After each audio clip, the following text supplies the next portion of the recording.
Welcome back. If you just joined us, our guest on this episode of Question Time has been the Executive Secretary of TETFUND, that's the Tertiary Education Trust Fund, and the Executive Secretary is Dr. Dr.Baffa.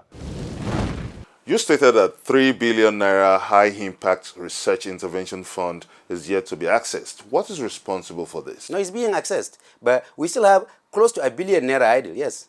Are you sure you're giving enough incentive to these institutions to come forth to access grants?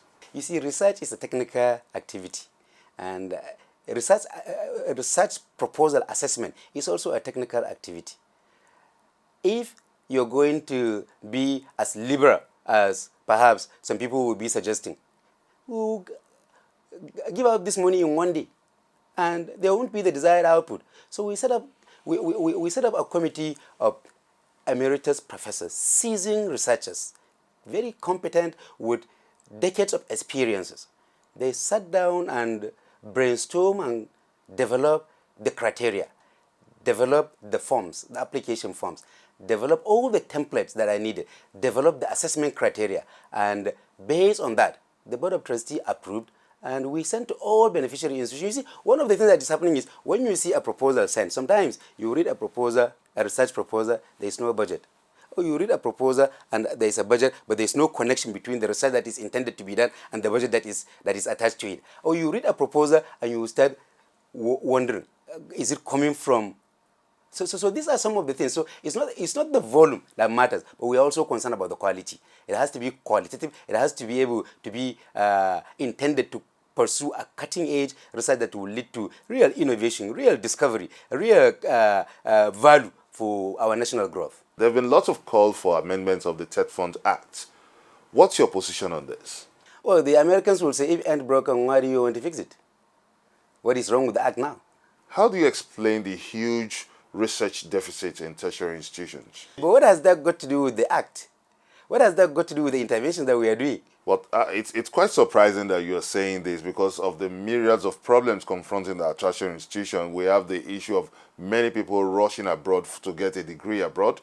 We have the state of our university teaching hospitals. Remember that recently the president traveled out of the country for just an ear infection. It shows that all is not well in our tertiary institution and it needs to be fixed. Don't you think so? Not recently. Actually, it's an age-old problem, and that is why we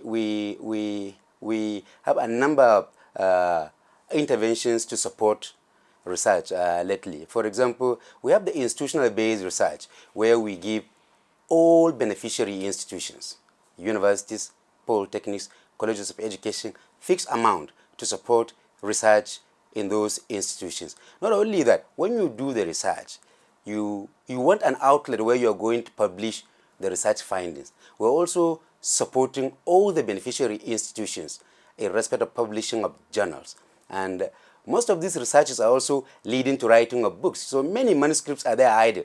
Doctorate dissertations, master's thesis, independent research reports that can be converted into a book. They're all there lying idle in the shelves of libraries and departments and faculties across the beneficiary institution. We've introduced the manuscript publishing also to support those research outputs that can be converted into books so that they can be published and be disseminated across the educational landscape. Should the TETFUND Act be expanded to accommodate colleges of agriculture and private institutions? Well, you see, that is why at the beginning I was telling you the original intention is always very important. And yes, are we going to reach a certain zenith where you think the areas of intervention are now saturated, we need to expand? Perhaps, but at the moment, the biggest concern, and as defined by our Act, universities, polytechnics, and colleges of education, once you dilute the intervention, the impact will not be there. There's still a lot of problem with brain drain in the country. What is the way out? At the moment, we have trained more than 16,000 to pursue higher degrees locally and from abroad.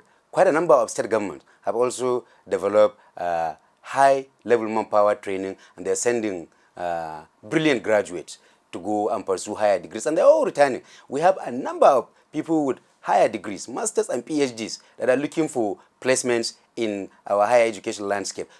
Could you explain the rationale for the 6 publishing stations in the geopolitical zones of the country? The 6 academic publishing centers are not completed as we are speaking now. Perhaps only 2 are completed. The other 4, they are still in the pipeline. And as you are aware, I came on board last month as the executive secretary of TETFUND. I'm studying all the documentation in respect of the academic publishing centers, and in due course we are going to come up with a way forward for the academic publishing centers. But these are centers that are very, very desirable, that are barely needed in the higher education landscape of our country, and we're going to do what it takes to complete them, to put them to use as quickly as possible. It's on record that 5 million naira was released to professional associations. Is there a follow-up to that, and is TETFUND ready to continue to fund these associations?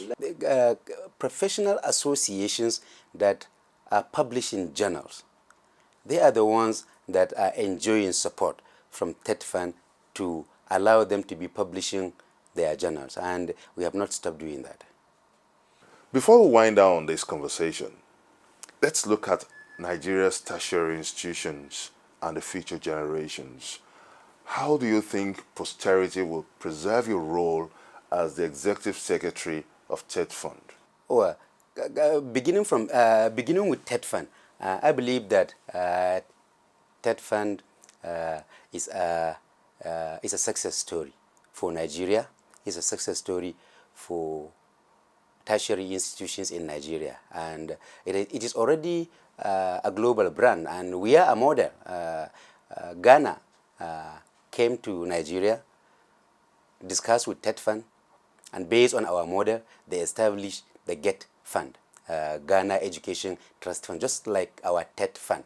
Tanzania and Sierra Leone, they all came and had very fruitful interaction with us, and they are establishing similar agency in their country, exactly in the same mode as TETFUND was established and as TETFUND is operated.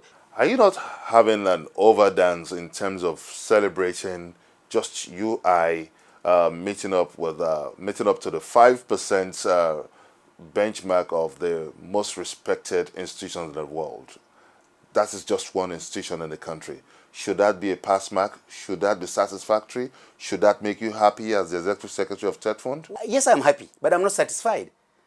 I'm happy that we have a university that has broken into the elite group, top 5%. We are really very happy, and we congratulate University of Ibadan, and we congratulate the staff and students of University of Ibadan for attaining this feat. But we are not satisfied. Now, let's gauge your happiness in terms of statistics now. This is a country of 170 million estimated population. Do you think just UI out of the many universities and tertiary institutions we have in the country can tackle the problem of acute shortage of manpower in the country? It will not. It will not. It will not. I'm not claiming it will not. What are you basing your happiness on? Our happiness is that we have broken into the group. We have to be happy. We have to celebrate that. Yes, University of Ibadan. Remember, in the 70s, in the 60s, 70s, even early 80s, University of Ibadan was among the top 50 universities in the world, and something along the line, we went into a slippery slope. All Nigerian universities went into coma, and now we are reviving, we are growing, and the fact that we are ascending on the league table is something that we should be happy about. But satisfied? No, we are not. We are not satisfied. We will want to continue to do more.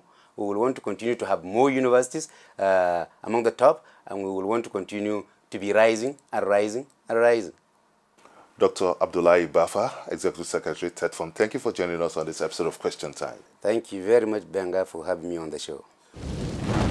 And that's it on this episode of Question Time. You may also send us a comment on our various social media platforms showing on your screen. Join us next week on another exciting episode of the show on Channels Television. Many thanks for watching. I'm Benga Ashiru. Bye for now.